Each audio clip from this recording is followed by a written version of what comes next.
Budget में हम आकांक्षाएं कर रहे हैं कि इस सरकार को आए हुए 2.5 साल हो गए।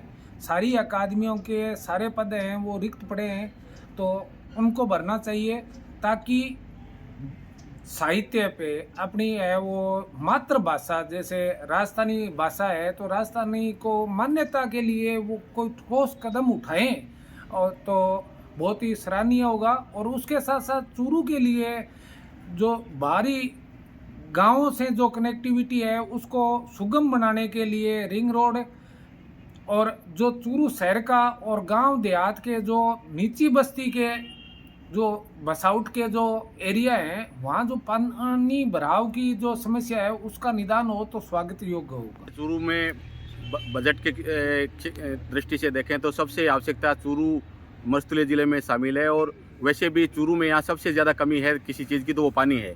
और वैसे ही हमारे भागीरथी मुख्यमंत्री ने यमुना जो प्रोजेक्ट है उसके तहत प्रस्तावित आंशियावास में प्रोजेक्ट है उसका पानी आने की संभावना है। तो मैं आशा ही नहीं बल्कि पूर्ण विश्वास है कि ये इस प्रोजेक्ट से चूरू को सिंचाई के लिए भरपूर पानी मिलेगा और जिससे इसके तरह के कायाकल्प हो सकेगा। और इसके साथ साथ ही खेजड़ी बचाओ का एक अभियान है वो पूरे राजस्थान में चल रहा है। तो इसलिए मैं भी चाहूँगा कि पूरे मरुस्थलीय क्षेत्र में खेजड़ी के लिए ऐसा कोई पायलट प्रोजेक्ट के रूप में कार्य शुरू किया जाए जिससे यहाँ का जो राज्य वृक्ष है खेजड़ी उसको बचाया जाए और जिसमें लोगों की जन सहभागिता को शामिल किया जाए। इस बजट में हमारी ये मांग है कि एक तो एलिवेटेड रोड की घोषणा हो चूरू में। इसके साथ साथ मुख्यमंत्री जी का बहुत ही स्नेह है चूरू के प्रति और हम मांग कर रहे हैं कि जो वेटनरी कॉलेज है उसकी घोषणा हो, साथ में ही रिंग रोड के बजट की भी घोषणा हो। हमें आशा ही नहीं पूर्ण विश्वास है कि मुख्यमंत्री जी हमारी बात पर खरा उतरेंगे और ये घोषणा ही है वो जल्द से जल्द पूरा करेंगे। चूरू के लिए कल के बजट के अंदर सबसे पहला जो बजट के दौरान कार्य किया जाता है उसमें चूरू के अंदर जो बरसाती पानी है उसके निकासी के लिए अगर अच्छा कोई कार्य किया जाए तो हम बजट के अंदर अच्छा काम मानते हैं और सरकार को करना ही चाहिए।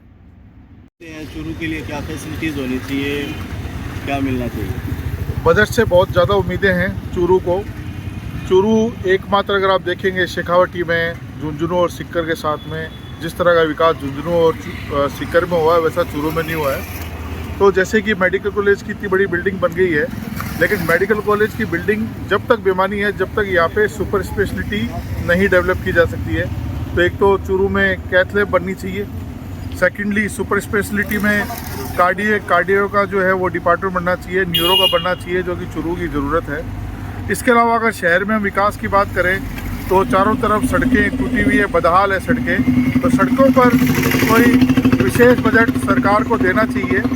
इसके साथ साथ चूरू के अंदर काफ़ी समय से जो बोला जा रहा है कि भाई नहर के ऊपर काम किया जाएगा, सरकार ने घोषणा भी करी थी अपने चुनावी जो इन्होंने घोषणा दी उसके अंदर भी बताया गया था कि भाई नहर से जोड़ा जाएगा, जिस पे अभी तक ज़मीनी स्तर पर कोई काम नहीं हुआ। तो उम्मीद की जाती है कि इस पर भी चूरू में जो यमुना का पानी है उसको लाया जाए, नहरी तंत्र को और ज़्यादा सुदृढ़ किया जाए। शिक्षा के क्षेत्र में अगर हम बात करें तो चूरू में आज भी बेसिक कॉलेजेस हैं, हमें ज़रूरत है प्रोफेशनल कॉलेजेस की, जैसे मेडिकल कॉलेज है, मेडिकल कॉलेज में भी सीटें बढ़ाई जाए। इसके साथ साथ इंजीनियरिंग कॉलेज की भी एक डिमांड है कि इंजीनियरिंग कॉलेज भी यहाँ पे बनाया जाए। बहुत से बच्चे यहाँ पे इंजीनियरिंग के लिए बाहर पढ़ने जाते हैं, तो इसका भी एक प्रावधान करना चाहिए। साथ ही साथ जो अमृत 2.0 चला था और जो सीवरेज का काम था वो भी अधूरा है, तो ये अधूरे काम तो पूरा होना चाहिए, नहीं तो जो पूर्ववर्ती सरकारों ने जो बजट दिया था उस बजट का कोई महत्व नहीं रहेगा अगर ये पूरा काम नहीं होता है। तो देखो राजस्थान की जकी सरकार है बिन सेनाओं पहली तो जो राजस्थानी भाषा कला और संस्कृति है ना पिका का नहीं ध्यान देना चाहिए। कला संस्कृति और है इन बढ़ाओ देने खातिर सरकार है जकी ठोस योजना बनावे और मैंने लागू करे थे। एक ही बात सबसे मोटी बात है।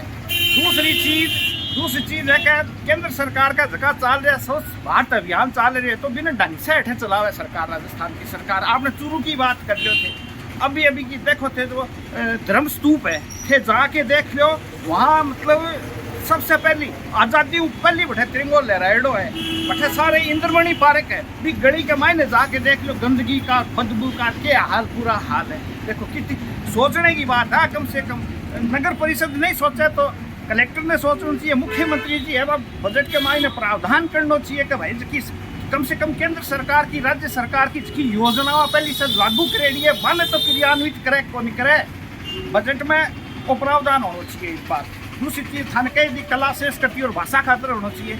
अब देखो केंद्र सरकार भी बजट कर दियो, अब राज्य सरकार भी कर रही है, लेकिन राजस्थान की जबकि भाषा है भी की मान्यता खातर कोई नहीं बोल रही हो।